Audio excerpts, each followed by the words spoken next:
नमस्कार विद्यार्थी मित्रांनो, कालच्या तासाला आपण अभ्यास 7.1 मधील सराव संच 7.1 मधील दुसरं उदाहरण अभ्यासलं। एकाच प्रश्नासाठी विभाजित स्तंभालेख आणि शतमान स्तंभालेख असे दोन आलेख आपल्याला त्या ठिकाणी काढायचे होते। त्यापैकी विभाजित स्तंभालेख कसा काढायचा तो मी काढून दाखवलेला होता। तुम्हाला घरी होमवर्क म्हणून शतमान स्तंभालेख काढण्यासाठी ते उदाहरण दिलेलं आहे, ते पूर्ण तुम्ही केलं असेलच। आजच्या तासाला आपण सांख्यिकी म्हणजे काय ते समजून घेऊया। ज्या वेळेला एखाद्या मोठ्या समूहाचा अभ्यास करायचा असतो त्यावेळी काही घटकांचा लहान गट अभ्यासासाठी घेतात। हा जो लहान गट असतो तो मोठ्या गटाचं प्रतिनिधित्व करतो, म्हणजे त्यावरून मोठ्या गटाचं अभ्यास आपल्याला विश्लेषण, त्या माहितीचं विश्लेषण आपल्याला करता येतं। या प्रकारची जी अभ्यासाची पद्धत आहे त्या अभ्यासाला सांख्यिकी हे नाव आहे। आता सामग्री म्हणजे काय, तर एखाद्या विशिष्ट समूहाविषयी आपण जी माहिती एकत्र करतो ती प्रामुख्याने संख्येच्या स्वरूपात असते, तिला सामग्री असं म्हणतात। मग या सामग्रीचे दोन गट पडतात, एक प्राथमिक सामग्री आणि दुसरी दुय्यम सामग्री। प्राथमिक सामग्री म्हणजे काय, तर जेव्हा एखाद्या विशिष्ट उद्देशाने योजना आखून सामग्रीचे अभ्यासक स्वतः संकलन करत असेल तर तिला प्राथमिक सामग्री असं म्हणतात। अशा प्रकारची सामग्री स्वतः संकलित करायची असल्यामुळे, गोळा करायची असल्यामुळे ती संकलन करण्यासाठी जास्त वेळ लागतो। ती माहिती अद्ययावत व तपशीलवार असते, अचूक आणि विश्वसनीय सुद्धा असते। दुय्यम सामग्री म्हणजे काय, तर काही परिस्थितीमध्ये वेळ आणि साधनांच्या अभावामुळे व्यक्तिशः प्रत्यक्ष संकलन करता येत नाही, अशाऐवजी दस्तऐवजात प्रसिद्ध झालेली सामग्री किंवा सरकारी विभागात उपलब्ध असलेली सामग्री किंवा इतर ठिकाणी अहवालात शोध, प्रबंध, निबंध या स्वरूपात असलेली सामग्री आपण वापरतो। या सामग्रीला दुय्यम सामग्री म्हणतात। दुय्यम सामग्री त्वरित उपलब्ध होऊ शकते। यात पूर्वी संकलित केलेली माहिती घेतल्यामुळे ती अद्ययावत असतेच असं नाही, आणि ही सामग्री कमी विश्वसनीय असू शकते। मग तुम्हाला प्राथमिक सामग्री म्हणजे काय आणि दुय्यम सामग्री म्हणजे काय हे जर लक्षात आलं असेल तर सराव संच 7.2 मध्ये आपल्याला दिलेल्या सामग्रीचं प्राथमिक आणि दुय्यम सामग्री यामध्ये वर्गीकरण करायचं आहे। म्हणजे दिलेली जी माहिती आहे ती प्राथमिक सामग्री आहे का दुय्यम सामग्री आहे। मेन फरक लक्षात घ्या, महत्त्वाचा फरक दोघांमध्ये, की प्राथमिक सामग्रीची माहिती ही प्रत्यक्ष स्वतः गोळा केलेली, संकलित केलेली माहिती असते, आणि दुय्यम सामग्री ही दुसरीकडून कुठून तरी कार्यालयातून, एखाद्या शोध निबंधातून गोळा केलेली माहिती असते। मग पहिलं उदाहरण बघा, सराव संच 7.2 मध्ये प्रत्यक्ष वर्गात जाऊन शाळेतील प्रत्येक वर्गातील विद्यार्थ्याची हजेरीची माहिती गोळा केली। म्हणजे प्रत्यक्ष वर्गात स्वतः अभ्यासक गेला आणि त्याने ही माहिती गोळा केली, म्हणून हे जे उदाहरण आहे हे प्राथमिक सामग्रीचं आहे। लक्षात येतंय ना विद्यार्थी मित्रांनो। दुसरं बघा, प्रत्येक विद्यार्थ्याच्या उंचीची माहिती वरिष्ठ कार्यालयास तातडीने पाठवायची असल्याने शाळेतील शारीरिक शिक्षण विभागातील नोंदीवरून माहिती गोळा केलेली। त्यामुळे ही माहिती कार्यालयीन आहे, प्रत्यक्ष ती प्रत्येकाची उंची मोजलेली नाही, म्हणून ती दुय्यम सामग्री आहे। तिसरं उदाहरण, नानपूर येथील प्रत्येक कुटुंबातील शालाबाह्य विद्यार्थ्यांची माहिती प्रत्यक्ष घरी जाऊन गोळा केली। प्रत्यक्ष गोळा केलेली असल्यामुळे ही प्राथमिक सामग्रीचं उदाहरण आहे। चौथं उदाहरण, विज्ञान प्रकल्पासाठी प्रत्यक्ष जंगलात जाऊन जंगलातील झाडांची पाहणी केलेली आहे, त्यामुळे ही सुद्धा प्रत्यक्ष गोळा केलेली माहिती आहे स्वतः, म्हणून प्राथमिक सामग्रीचं हे उदाहरण आहे. म्हणजे तुम्हाला वहीमध्ये हा सराव संच 7.2 सोडवताना पहिलं उदाहरण हे प्राथमिक सामग्रीचं आहे, दुसरं उदाहरण दुय्यम सामग्रीचं आहे, तिसरं आणि चौथं उदाहरणसुद्धा प्राथमिक सामग्रीचं आहे. असं वहीमध्ये हा उदाहरण संग्रह सराव संच तुम्ही लिहून घ्यायचा आहे.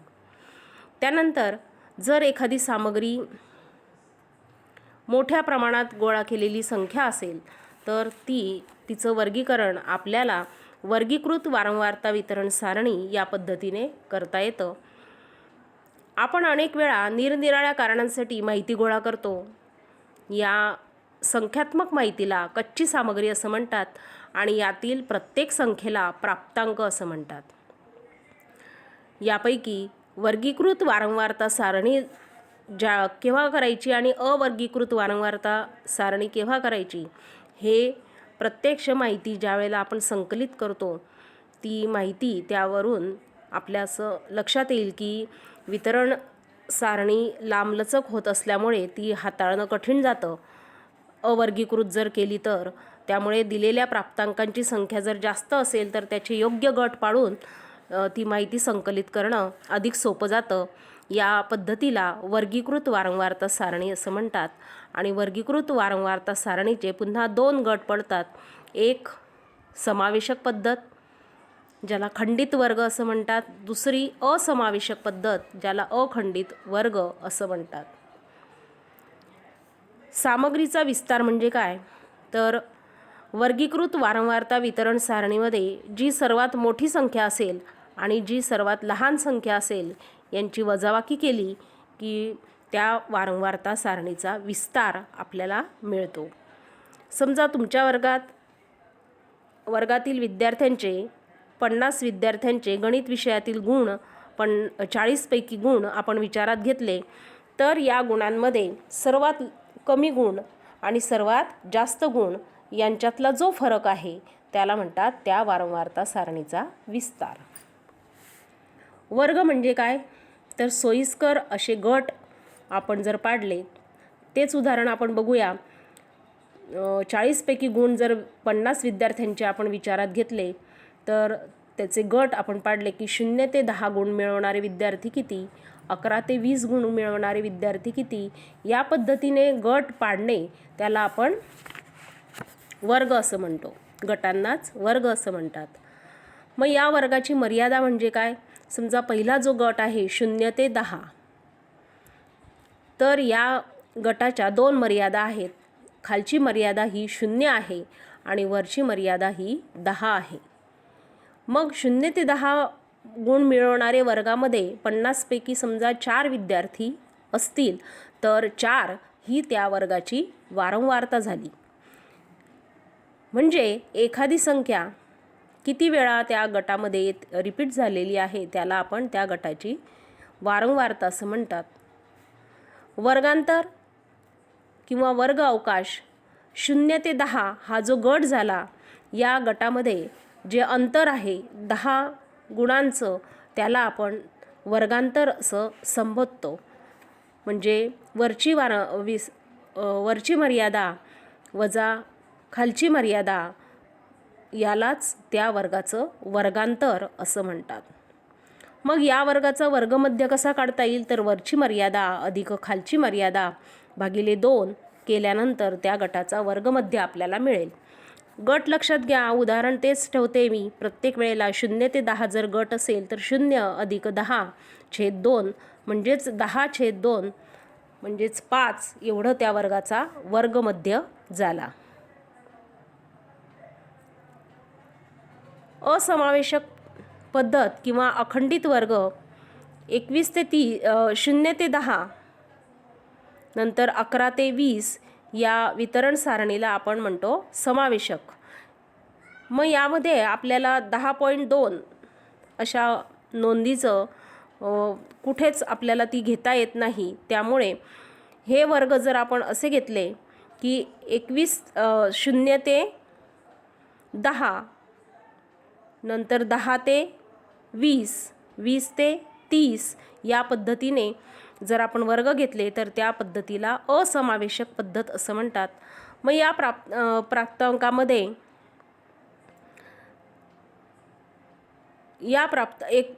जो वरची मर्यादा असेल, समजा 0 ते 10 घेतलं आपण, 10 ते 20 घेतलं, तर मग 10 ही मर्यादा आपण 10 ही संख्या आपण कोणत्या गटात घ्यायची, तर ती संख्या पुढच्या गटामध्ये घ्यायची. 10 ते 20 या गटामध्ये ती संख्या घ्यावी असे निर्देश या ठिकाणी लक्षात ठेवायचे आहे.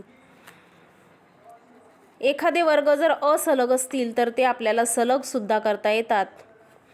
0.5 ही संख्या आपण खालच्या मर्यादेतून वजा करायची आणि 0.5 ही संख्या वरच्या मर्यादेत मिळवली की आपल्याला समावेशक